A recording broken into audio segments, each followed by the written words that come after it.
have to situate some other stuff because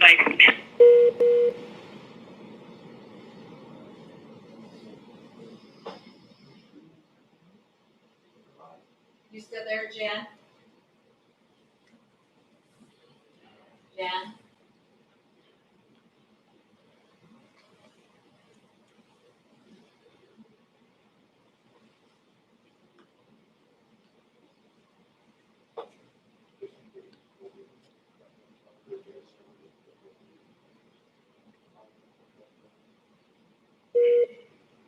It's me again. All right, we're live and you're on. Good afternoon. Oh, we've got a chief on board. We got Mr. Commissioner Peck and Commissioner Didier. So, you want to go with your budget, please? Okay. I'm gonna.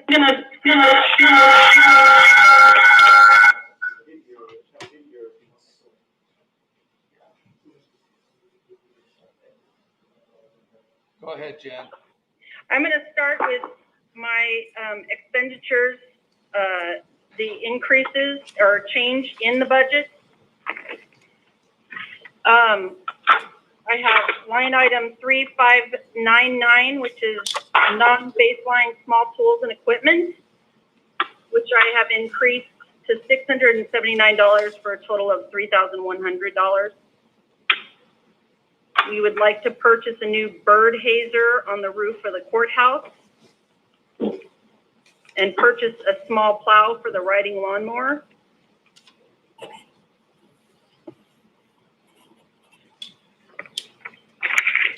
The next item I have for a change would be travel training, which would be decreasing it $766 for a total of $442 for the year.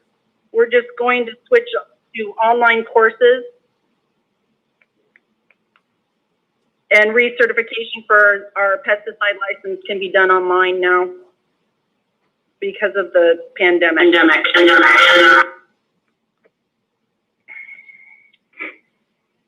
The next line item would be building lease, which I'm foreseeing a CPI-based increase 2.3% for $145 more a year, which equals the $9,502.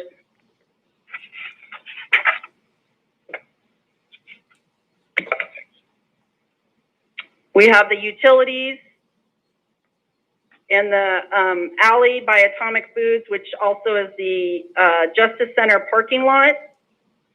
I have a decrease of $1,000, so it'll be $1,500 for the year. We already did an LED retrofit in that area, and it seems like we've already seen a decrease in the cost for that monthly.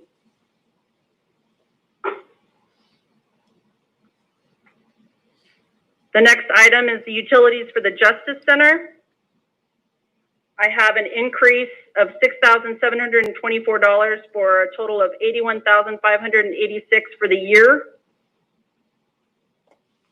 We're showing that the current 2020 costs reflect a higher than projected amount.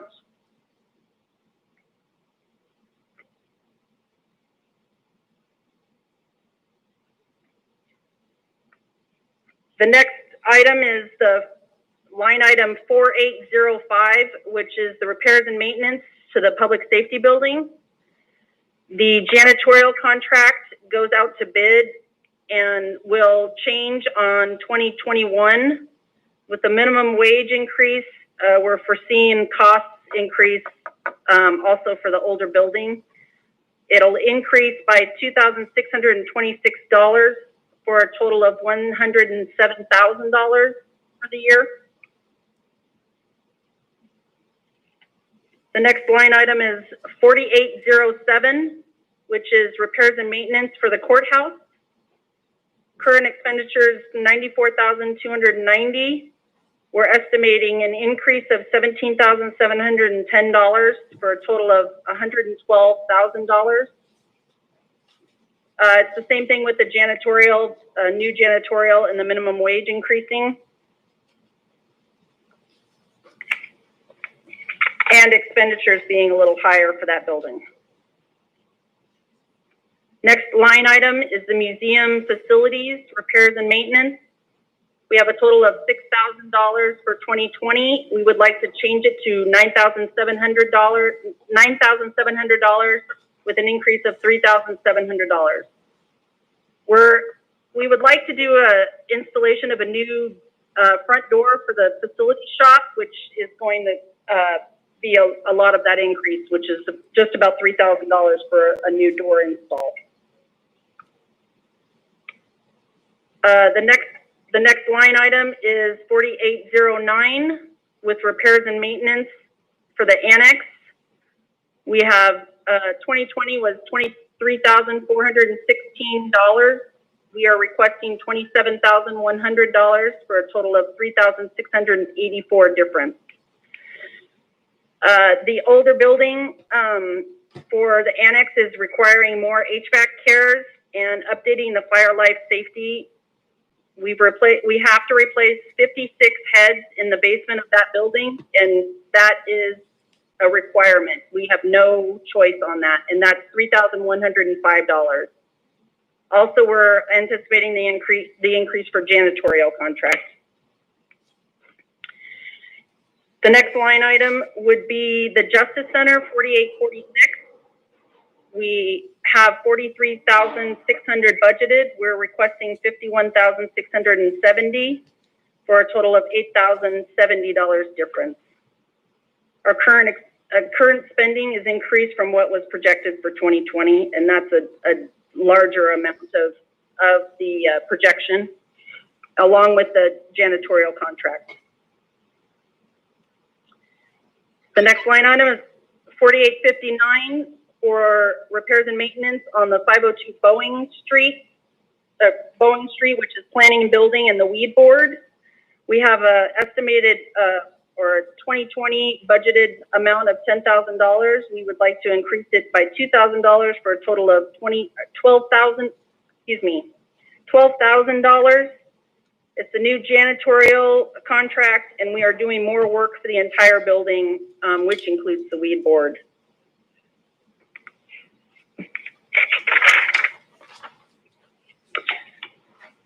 We'd like to We'd like to add another line item for the 1020 South 7th Avenue Veterans Center. Franklin County signed a lease in 2020, and that requires us to maintain their HVAC system. The contract HVAC is $2,500 for the year, but that does not include any repairs the units may have. That only covers the filter change, belt change on a quarterly basis. And that would be it for my expenditures. Any questions? Questions?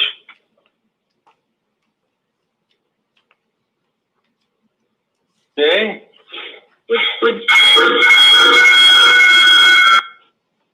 Would you like me to proceed to the capital outlay?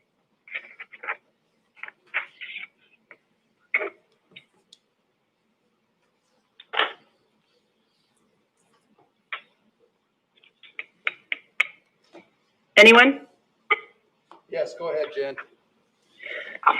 The 2021 capital outlay request. We have a pass-through ADA window for the OPD office. This will supply a little more security than what they have, just an open door policy in that area for the assistant for the OPD offices, or the offices, yes, excuse me. We have asphalt for the jail IDA 3 drive-through entrance. This asphalt is completely broken up back there going into the drainage system. And so we want to just clean that up if we possibly can. We have a handrail on the breezeway ramp, which is on the exterior of the building. That area, the ramp going into the breezeway, can become very icy during the wintertime, and that will help tremendously for those occasions. That's $9,700. So we have also a 4x4 truck that we would like to purchase new for the facilities department, which is $34,000. And then we go into replacing of the pneumatic system for the public safety building. The digital, we would replace the pneumatics in each one of the offices to a digital HVAC control, and this would be $450,000. We also have HVAC renewal refurbished units, actuators, and dampers for $750,000, and a new chiller unit, which would be $350,000. These are also, we can apply for grants for these, and so it would cut the cost not half, but almost half. So if those are approved, we'd like to look at different grant options for those. Jennifer, this is Commissioner Peck with a question about the change in the HVAC from pneumatic to digital control. What's the timeline for the return on investment there? Is that going to save us a lot of money somehow? Well, currently we're buying parts on eBay, so that could help us tremendously. We're having to wait a lot longer for parts. The return on replacement for the pneumatic controls itself, I'm not sure that it's going to save us a lot of money, but it's a step in the right direction to get all of our units updated in that public safety building. So something where we lose financial efficiency by doing it a piece at a time, or do we have to do it all at once? No, we could do a piece at a time, but still apply for those grants. So, and that is something that Train has been working with me on. If we have it, in the past, we've had an additional capital outlay request, which they have said they could call in and give better guidance on the unit and what they would do and the cost effectiveness of that.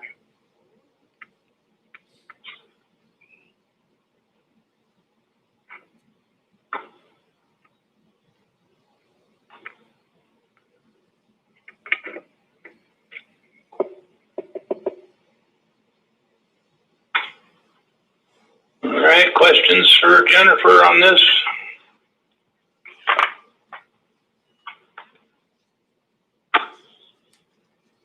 I guess we'll wait to hear more on grants and see where we go there.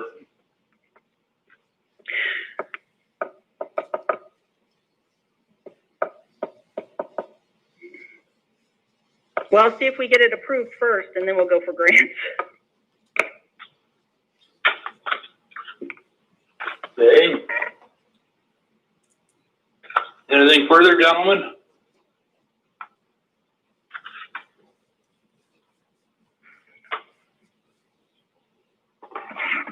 Hey, Jennifer, I heard you mention another snowplow. Is that a new one or a replacement blade?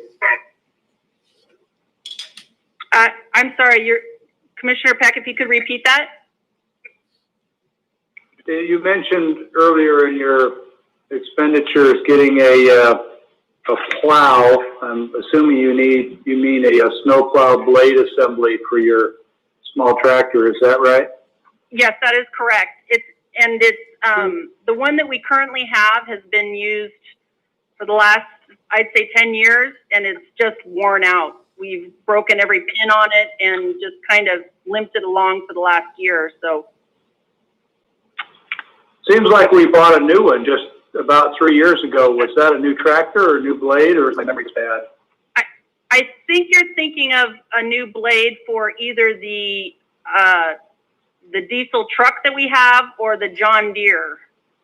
Not the small. Okay, so the John Deere. Probably a $400 plow that goes on a smaller riding mower. Right. Okay. Thank you.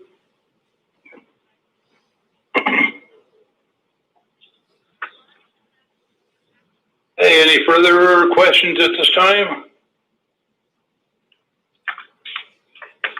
Naturally, Jennifer, we'll have to see where we end up at before we can, authorize any capital outlay, but, we'll go from there.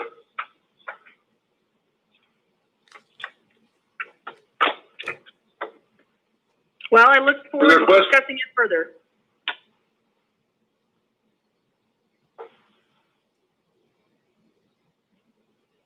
Sorry, I didn't hear that. Oh, I said I look forward to discussing it further. Good, thank you. Thank you, gentlemen.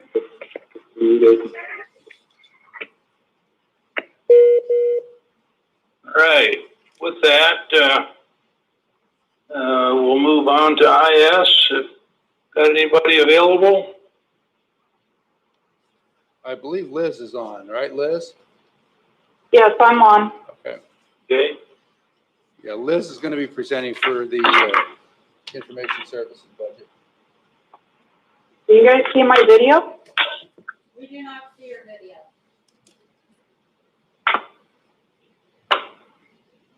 So, Mr. Chairman, while they're working on Liz's video, let me just take the opportunity to say what I think we all would agree is that IS has really had a lot of burden put on them with all this COVID stuff and all these remote meetings. And just really appreciate all the extra effort they have had to put out to even make it possible for us to operate. I don't know what that means in terms of budget, if anything, but it sure as heck has taken a lot of extra effort on their part. We'd be remiss if we didn't acknowledge that. So thanks to IS for all that great work. yeah, that, was a good, entrance into IS. They are, at the beck and call of a phone call, so also thank them for that.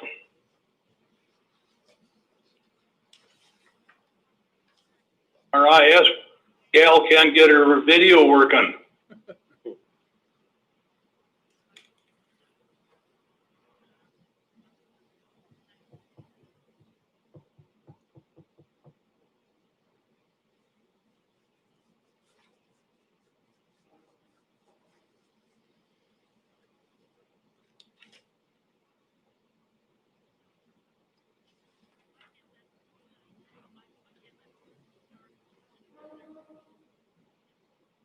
There's Liz. No, There she is.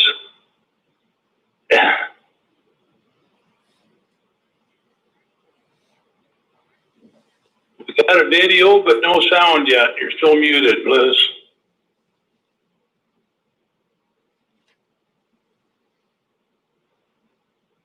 Now can we hear you, Liz? Or?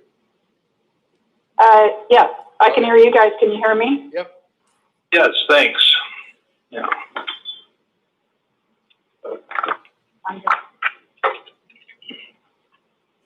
Give us a rundown on your budget for us, please. Sure. All right, well, there's not much change in our budget this year. We do project some more revenue this year, but in object codes, all of those are staying the same as they were last year. The only increase, or the only thing that we're asking for is some non-base tools, I guess, some capital that's less than 5,000. We're asking for 64,125. That's about the only change. And then also in capital, we're asking for 12,500. What does that entail? Non-baseline small tools? That is, so we're projecting on spending or purchasing 45 computers, 7 laptops, some server software, network switches, and some monitors. That all adds up to 64,125. Thank you for that. No problem.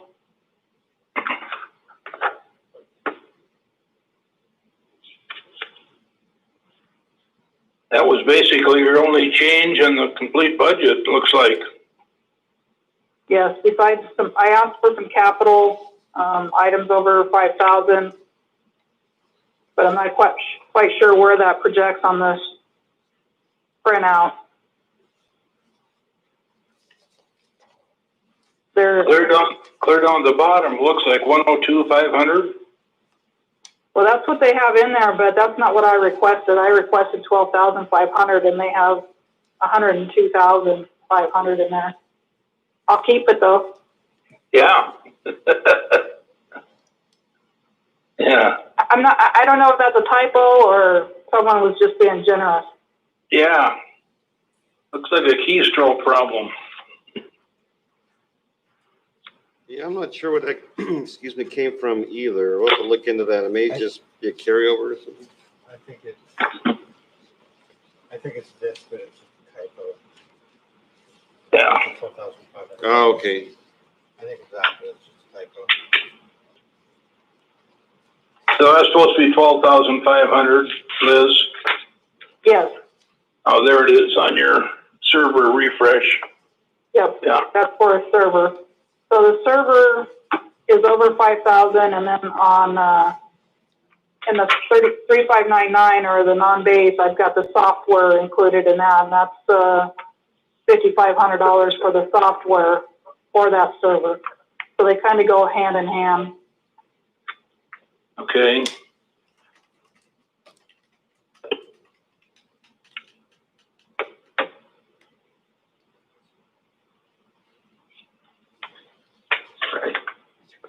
Questions on that? Liz, if you had part of that 88,000, what would you use it for? What's your next priority? If I had that 88,000, If you just had a piece of it, what's your next in line priority that hasn't been met? I would say probably another server. We have been replacing some servers, but we have quite a few old servers. If I had an extra $50,000, I may look at replacing the servers that we use for our phone system. Right now we're going on, I think, 6 years with the phone system. So I don't know that it's, something I'm looking at, in 2021, but I definitely would be looking at that in 22. Yeah, I appreciate that. I just kind of wanted to get a sense, of where you were in terms of equipment and staffing and such. It's awfully hard for us to know, and sometimes that next item on the list is a really critical item. There just wasn't money for it. So I just wanted to get a feel for it. Thanks. Yeah, no problem. Any other questions for Liz? Okay. All right, thank you for now, Liz, until we can get further in this budget. We still have 911. Yeah, the 911 are the emergency communication fund. That's pretty much the same as last year as well. The only thing is it looks like we project a little bit more revenue than what we did in 2020. And that'll come from where? Site fees. We're hoping to get Verizon and T-Mobile on Clotus Tower, so we would get revenue from that. Yeah. All right.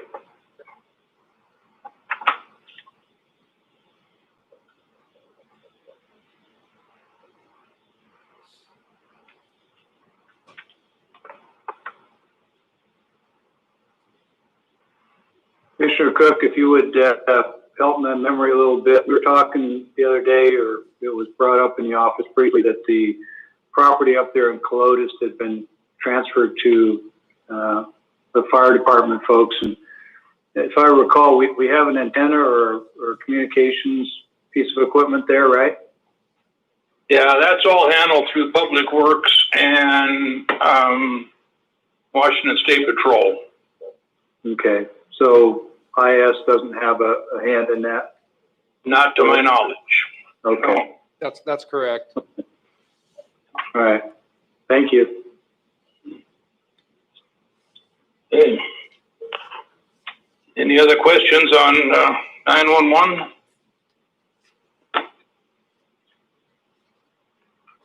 Okay, thanks, Liz. Well, thank you. Bye-bye. Bye. Thanks. Thank you, Liz.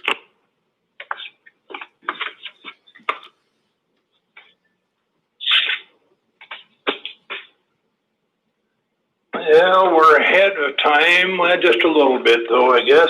So the prosecutor, child support, and crime victims are up next.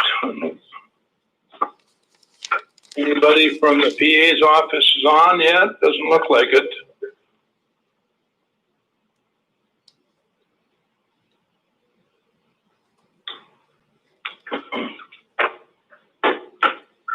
Give a few minutes, we're, 13 minutes ahead, so.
Anybody attempting to get hold of Sean? Yeah, we sent him a note. No answer.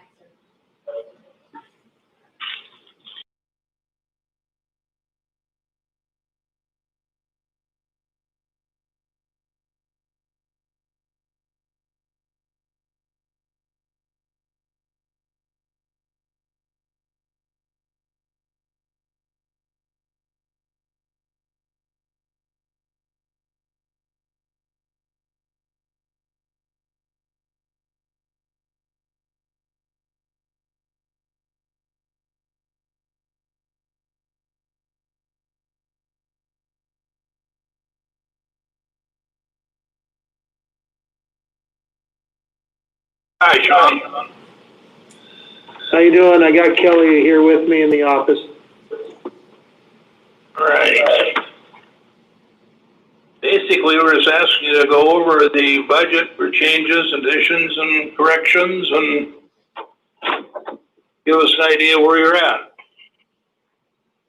Well, as you can see with this year, a lot of our current expense has been dropped down. I think one of the areas where we've really focused, looking at the, if you want to turn to the prosecuting attorney line, the 101-480. I got Kelly here with me in the office. All right. Sean, we're getting. Basically, we're just asking you to go over the budget for changes, additions, and corrections. Bob, I think you might have your speaker on. Are you there? Yeah, I think I've lost you. Hold on here. We can hear you. There we Sean. go. Okay. Commissioner Cook, did you want to start from one particular? We basically have our 4 different budget lines. Which one would you like us to begin with? well, I'll just write, in the book here, it just starts off with the prosecuting attorney, revenues and expenditures. Are you looking at the 101,480? Yes, 480. As you can see, we don't really have a lot of anticipated changes on our revenue side. We have had a little bit less on our incoming for the felony diversion program. That is probably in part just because we have several of our cases that are still pending screening because of our courts and the inability to take matters to trial. That has kind of slowed things down, as well as discussing with the Office of Public Defense. A lot of the nonviolent offenses have been kind of held off for filing purposes. So we have kind of a backlog, as you could imagine, with the inability to resolve matters at trial. And so some of that has resulted in a reduction of our felony diversions, because typically that is processed after we file. If we're not filing all the cases that we have pending in the office, that is going to result in less revenues on that line item. But everything else, for the most part, has been on track. I don't anticipate any significant changes on the revenue side. Okay. I see you just have a couple of additions on the expense. On the couple, the 2 additions, I think Ms. Johnson has previously discussed with the board. The position of risk manager for the county really addresses each and every department within the county. So it's difficult to do things that promote safety awareness or promote other systems that are of benefit to the county as a whole without having really a working budget. The way this has been done in the past has been trying to just pull from whoever has available funds and trying to fund certain matters. So Ms. Johnson has requested, and I think it makes sense for, based on those prior discussions, for the risk management to have a separate budget line item for things such as the Lighthouse reporting system. This was the anonymous tip line. Creating things such as the stop bleed kits that are listed there, and other small safety upgrades throughout our campus. Having a budget line for that position really makes sense, since that is really, even though that position is under my office, it really is something that serves the entirety of the county. So we are requesting that line item be designated for that expenses, so that we don't have to essentially move from the various department budgets when things come up. That way we have a dedicated line. It helps track expenditures and basically gives a centralized location of where those funds and expenditures can be identified, rather than tracking the various budgets throughout the different departments. The other item is just it's a routine adjustment that takes place over the years, and that's for our legal library and books. We made a change many years ago to reduce the number of books that we get for our legal resources. We've gone with an online system, which is pretty standard. And we typically, even though it's the same service, it's the same system, our contract does give them a 5% clause to essentially increase the cost for those services. And we've tried to look at other comparable services. The Thompson West or the Westlaw Online Legal Library is the best service. That's what we use for both our civil and criminal legal research. And it's just something that they increase from time to time each year as they make improvements, just the other usual cost increases that they add. And so that's those directly attributable costs there. All right. So those are really the only two major ones that we've increased. We recognize that even though we do have more cases coming in, we've actually been on track of cases that are actually filed. It's less criminal cases actually filed this year, even though we do. If we were to file every single case we have pending as a screening to our office, we would be much higher. So I don't want there to be a misconstrued notion that just because we have less case filings, in part, we're trying to manage and navigate things also with our felony mental health diversion. Sometimes we're able to resolve cases that do not get filed or they are later dismissed if we file first and then dismiss it. So that's not reflecting the true workload of the office, because we have been able to divert several of those cases into the felony mental health diversion. And that's proven a successful partnership with Lords. And we anticipate from discussions with them, it sounds like that will continue. So that is a great service for our community. And that's not reflective in our case. And I recognize that you don't see any kind of numbers or filing numbers before you, but I just wanted to share that in part is kind of what's going on. As you can see, the bottom category from line 3100 down to 4990, we are significantly below where we would be if we did not have a COVID year. Our travel expenses, our training that is required has been reduced significantly. We have also become a lot more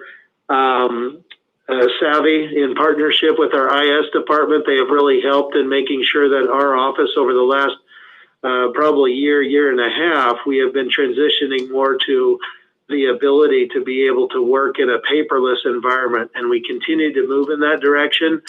That ultimately will probably show an increased cost of online storage-based services through Carpel, which is our case management system. But right now, all of the attorneys have the ability to access all the electronic files that they need from home or within the courtroom.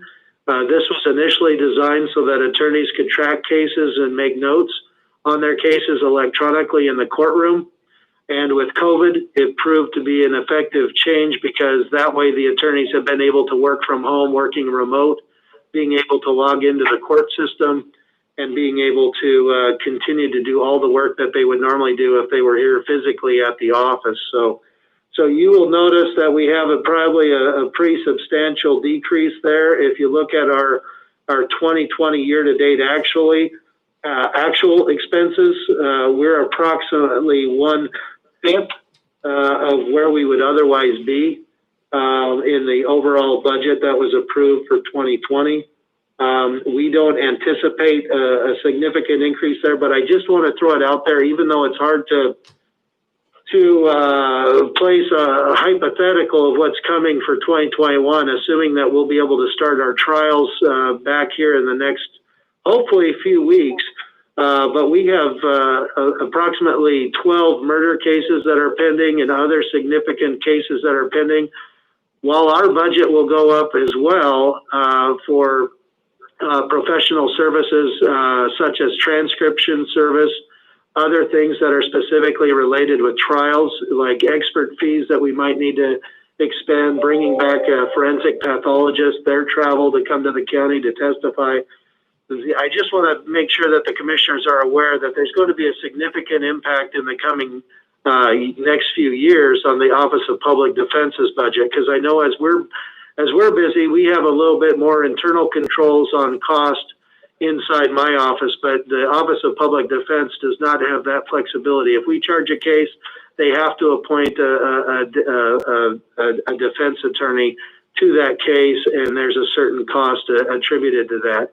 If I make my attorneys work more simply because we have a lot more cases coming in, they're all on salary. They're not receiving any kind of increase of salary cost, but there is a reciprocal effect, so to speak, on the case numbers that are filed and the numbers of cases that will have to be appointed to the Office of Public Defense. I don't get involved in their numbers, but we do work together as a team, trying to make sure that we're communicating as far as if there's an ability to hold off on filings for another month or a few weeks so that they could have their case counts reset. We do work in that kind of collaborative manner that does keep budgets and everything else in mind. But obviously our foremost priority is community safety. And so we continue to file on the cases that are serious, are violent, or domestic violence.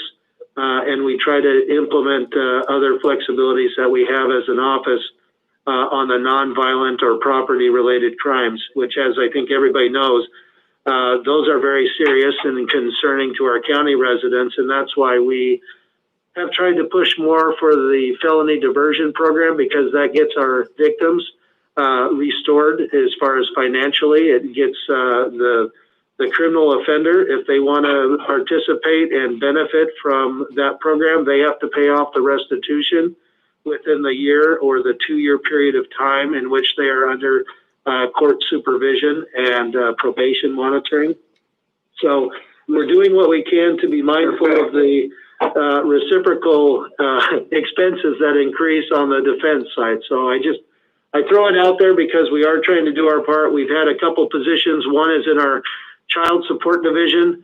As the board knows, our Child Support Division is kind of a pass-through. We do provide those services to our community, and we do get reimbursed from the state for providing those services. But because the state has put on us a 15% cut, we still have an unfilled position down there in child support that we are not filling at this time, but we still have it before the state, so they know that that is something that we have decided to hold off on. And even before they put the 15% freeze in place, we knew that we were trying to be good stewards for those tax dollars. And so we just kept that as an unfilled position, knowing that times were not determined to be able to fill that. We also have a position upstairs in our prosecution office on the support side. We have not filled that position either. Again, this was not in light of COVID, but certainly with COVID, we have not moved forward to fill that position. But we also were trying to do some reorganization and trying to be, very concerned with our limited resources and trying to make sure that we are designating those for positions that were of critical importance. So what we might be doing, commissioners, is we might be, not this year, we did not request an increase of an attorney position, which could be justified, but because we are restricted on the number of cases that are filed, we really couldn't add a position considering our budgetary constraints this year, but that would likely occur in the next year or so, so we're keeping it out there. But is there any other questions? No, everything looks good with good explanations. Thank you. Well, thank you very much for your time. Questions, guys? Yeah, Mr. Sant, you referred to the prosecutor's law books as a small routine increase, but it's 26%. Is that a normal increase on the law books? Typically, it's 5% per year, and it's a 3-year contract to lock into their best pricing. And so I think how that has formalized is that's the only way This is see that. percent. It's built to increase the best product, and it's the one you like to use. But we had a conversation in the meeting last Tuesday about contracts that have these automatic increases, and that our only alternative is to terminate the contract. Is this one of those kinds of contracts where there's a stipulated annual increase automatic? Typically, they do not. If we were to go with just an annual contract price rate, it would be significantly more than the increases that are included as their price adjustments. And so right now, these are, and I have recently communicated with them in light of COVID. Westlaw has sent out some communication to municipalities that offer somewhat of a relief. While I am still anticipating somewhat of a discount on price, I felt I needed to ask for what our current projections are, and we're still hoping that we could benefit from some of that reduced pricing for municipalities and governments, that they're mindful that we're limited in a different way than private practice attorneys and law firms, where their budgets are not so constrained. Well, Mark, hey, let me ask you about your personnel total. It shows a flat 3% increase over last year. What is the basis for the amount? I'm not looking at how much it is or isn't, but what the basis is. Are you working off a presumed 3% COLA, or do you have data from somewhere that says that's across the board what we should program for? I think this was because of the adjustments that were made when we had the study, the compensation study. Some of our attorneys, their positions, that already incorporates some of their step movements. I think for the attorneys, it essentially reset it to an 18-month to 2-year. I'm sorry? Oh, yes. Right. And we also had a change as well of the attorneys that were assigned to the child support division. We did a swap out. One of our attorneys that was in child support was a senior DPA. That is a higher compensated position. We brought that person back on to our criminal side, and the person that moved down to child support is a DPA 2 position. So that change in and of itself will be reflected now in our budget for the PA office. It'll also show a decrease on the child support side just because we're not receiving as much reimbursement from child support for that higher paid DPA position. Okay, on the revenue side, for the prosecutor salary, it's gone up 16%. That indicates a significant increase in money from the state paid to the county as part of your salary under the RCW? That's correct. The state pays back since... I understand the history and how the state pays. I just wanted to speak to the fact that it's a 16% increase in contribution from the state, which is, I think, the biggest annual increase from the state that I can recall. Is there anything unusual about that? Is anybody, I guess why such a big increase? Not that I'm opposed to the state giving us money by any means. But no, it's offset anywhere? Yeah, it's a fair question. The state did an assessment 2 years ago. The prosecuting attorney salary reimbursement from the state is tied with the Superior Court judge's salary. And so when they moved that, that indicated a reflection then on the prosecuting attorney salary reimbursement that we would receive from the state as well. I don't know if that answers your question directly. I know about the correlation with the judge's salary. It's just that is 400 times what I'm used to seeing in increases from them, and I just thought I should ask in case there was something else going on. It looks like maybe they did a study on the judge's salaries, and that's the result of it. I don't know. On the risk management line, I kind of thought if you might reference indirectly at least matters that we can't discuss in detail here, but potential litigation and potential costs and risk pool all kind of tied into one bucket. Is there any consideration for possibility of elevated risk in 2021? Just keeping it as a general discussion for the board. Or would that be more under professional services? We actually have a line on ours that is on the professional if you look down, contract services for attorneys? Yes. Yeah, I see that one hasn't changed. That's why I'm asking. We're trying to do as much as we can in-house, being mindful of budgets and things like that. And typically, and I think the reason why we typically don't show an increase there is because if it in fact results in some litigation where we're going through the risk pool, we're going to be doing a lot of that work in-house. But also, once we reach our deductible, the risk pool covers those attorney fees and services after that. So that initial deductible we'll be responsible for. Typically, that's going to come out of each respective department from which the litigation originates, or we work with our Mr. Johnson on trying to coordinate where those how that expenses are paid. Well, just generic, the risk pool doesn't pay all judgments. That's correct. Depending on what the judgment is, that would be up to the county. They will assist with the cost of the attorney fees, trying to mitigate our exposure, yes. No, I get it. That was more a statement than a question.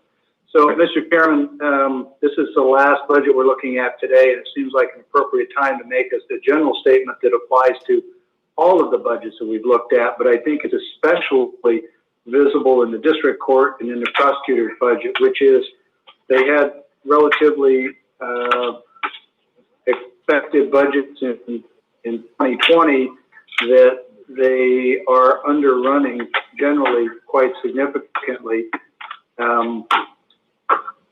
Not in all cases, but certainly in some of the ones that are affected by COVID, right? The number of cases that are filed, the number of cases that are actually prosecuted, number of people we keep incarcerated, all those things have been down. This is going to be, I guess, what in the baseball world they would call an asterisk year. And it behooves all of us, I think, to recognize that we're likely to underrun a number of budgets this year. And if we can capture some of that and carry it forward for next year through our normal budget or beginning balance process, that'll help protect us against a rebound, if you will. A lot of things that didn't get prosecuted, like 12 murder trials that hit next year, we're going to need those extra funds. We need to be careful about not spending that money somewhere else. And then just recognize that come 2021, maybe 2022 for sure, we're going to be back to our normal numbers. And because we have a history of looking at the previous year as a guide to the 2022 budget, the numbers are really going to be skewed. So we're going to have to rely more than ever on Tom and Tim and the auditor's office for the excellent history that they give us, showing us the last 2 years. We might need to have the last 2 or 3 years to see a proper trend. Sorry for the long comment, but I think it's worth keeping in mind as we go through this. Thanks. Yeah, thank you. Thank you, Anything Commissioners. further, Sean? No, thank you, Commissioners. Okay. Well, with that, that does wrap up our Tuesday PM agenda. We are here tomorrow morning at 9 for our regular board meeting, and then after that, we'll have reinstate our budget hearing at 1 tomorrow afternoon with Human Services. Everybody have a good evening, unless there's some other questions involved here. Hearing none, we'll sign off. Thank you. Thank you.